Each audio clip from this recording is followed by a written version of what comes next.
This clip is brought to you by SaveWithConrad.com.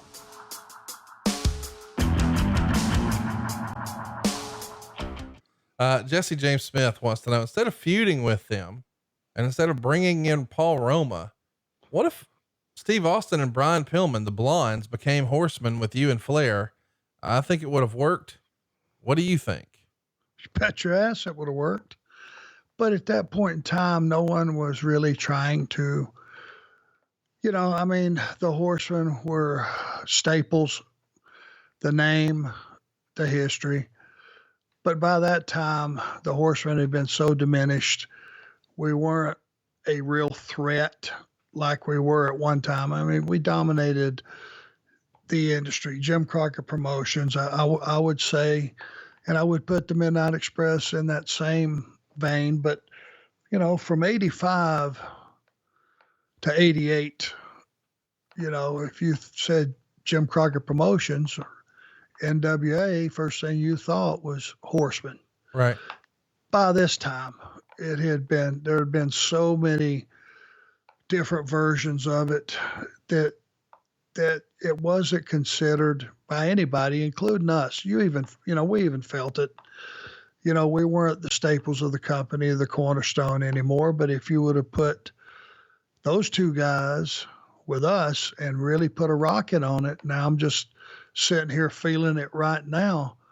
God knows where that could have went, because those personalities would have jailed.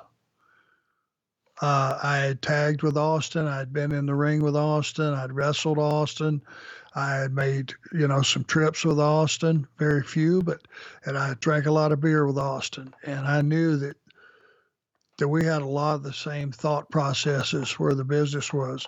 Brian Pillman was one of those guys that very intense, very athletic, very smart, had a wrestling IQ, had some things in his mind that he wanted to try. And, as far as within the industry and came to light later on, that whole loose cannon thing, we will never know how real it was or if he was just a world-class actor. Who knows?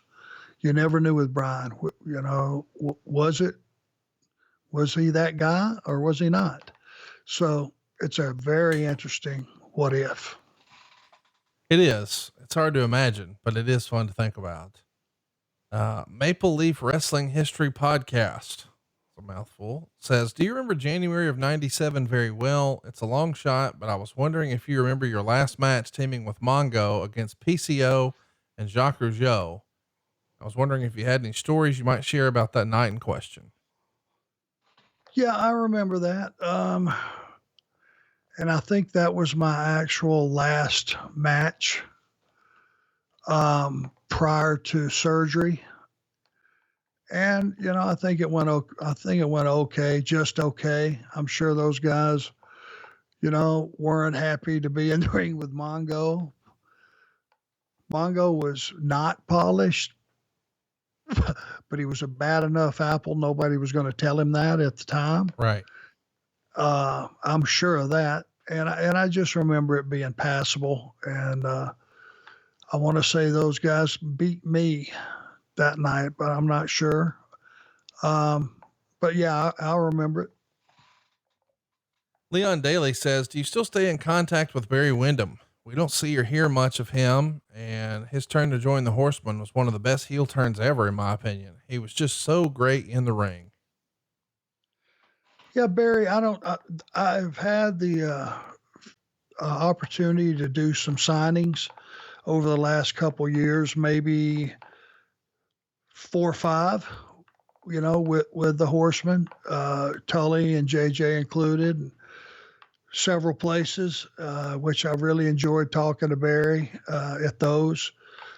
He lives down in Central Florida, I think, and pretty much kind of keeps to himself unless he's doing a signing or something. I haven't seen him, not nearly as much as I would have liked to have, because I always got along with Barry.